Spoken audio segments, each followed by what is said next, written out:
So let's jump into Clemson right now because you talk about embarrassing losses. And I'm so sensitive to this because it's tough because we focus so one-sided on these games like, oh, Clemson, oh, Clemson, oh, Clemson. And we forget to kind of give our roses to Fran Brown and Syracuse, who right now are 3-1 and 1-0 in the ACC.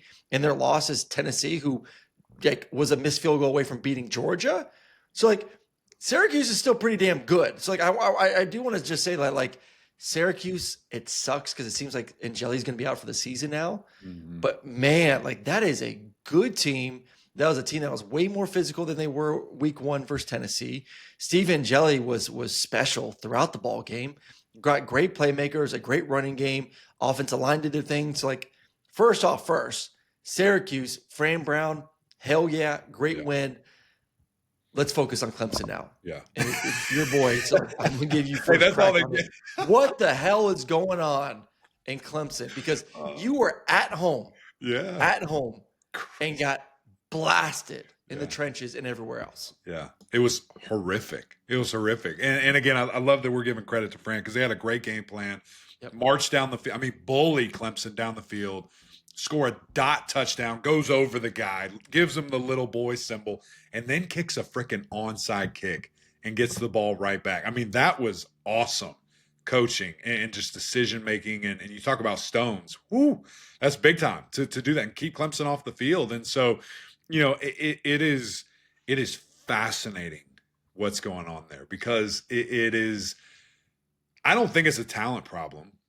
Because we have all these guys that are being evaluated by the NFL that we think are still going to be high picks, but they're not making plays. They don't look motivated. Your quarterback how has similar is it to Florida? Because we talk about Florida with all their playmakers. Yeah. Like, does it? What's similar and what's different from what's going on in Gainesville to what's going on in Clemson? Because both rosters are more talented than 1 and 3. Right. I think what you said about the motivation and seeing guys, I don't know if you're seeing that for Clemson. I don't know if you're seeing guys fight every single play and trying to do their all. Now you're seeing some, surely, but the guys that are getting paid the most, that we think are getting paid the most, that are the highest projected guys, look a little checked out at times. Mm-hmm. And again, quarterback it's unfair, but it's a part of the process. It's the biggest part, right? Like it always is. Quarterback can hide everything. It can change everything, or it can magnify everything. And I think that's part of, what we're dealing with right here. And just, Cade threw the ball 60 times, threw it for 360 and 3 tutties, but still, even with that, and you'll break it down, I'll break it down from an offensive whole, there were a million misses. And there's a ton of horrible, terrible decisions, whether play calling or from the quarterback position, execution-wise. There's guys just screaming wide open, and I don't understand it. I don't know why he's looking the places he is, why he's not ripping the ball, why he's not anticipating throws open. It's honestly, it's getting close to unexplainable, like how bad they are playing. And now the defense is piling on to it. The defense is getting punished backwards and not in the right gap, and cutback lanes are wide open and corners are getting picked on. It is a fascinating problem that Clemson is having right now. And like you said, to do that at home, I mean, that's bad, dude. That's really, really bad. Those people spend a lot of money to go and get those seats to watch you play, and that's the effort that we got to see. It's just not good. I know everyone wants to jump to Cade, and I'm not here to defend Cade. But obviously everyone goes to offense first. It's funny, even like with Georgia versus Tennessee, it's like the offense.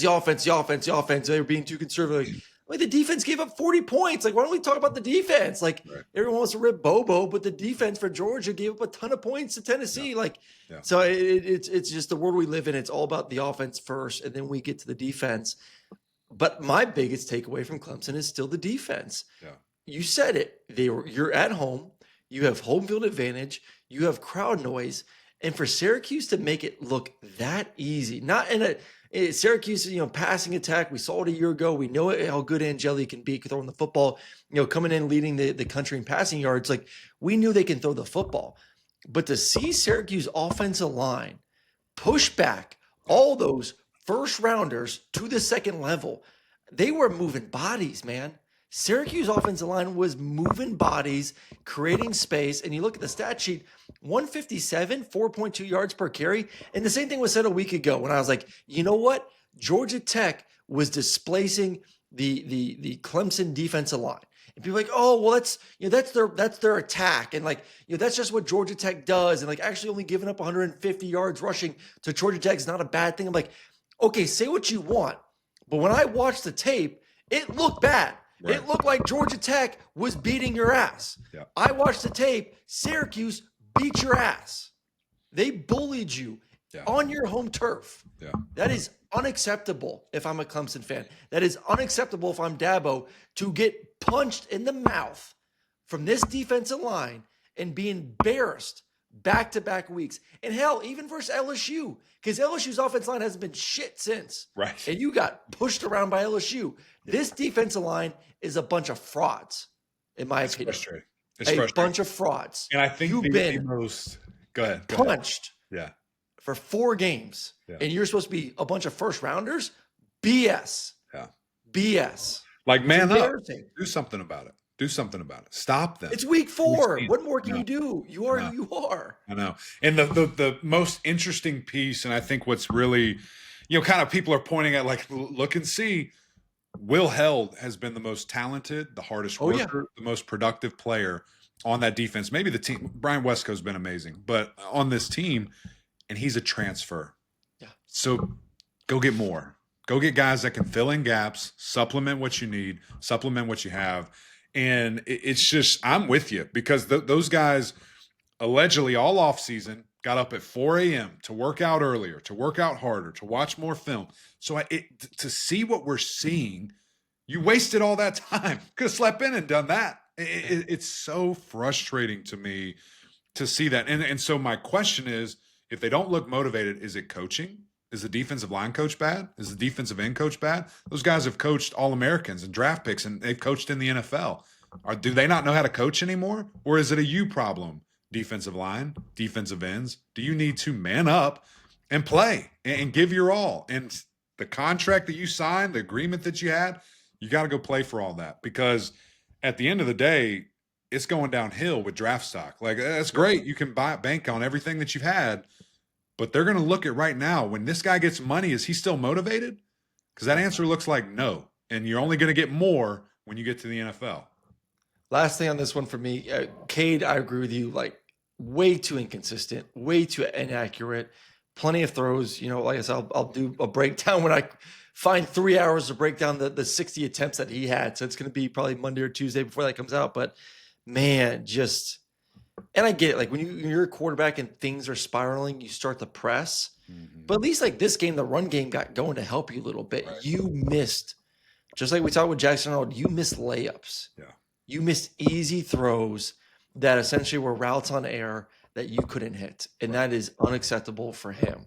Right. And I don't think, like, the difference between him and the D-line is, like, I think there is an effort. I think there is I give a damn from Cade. Yeah.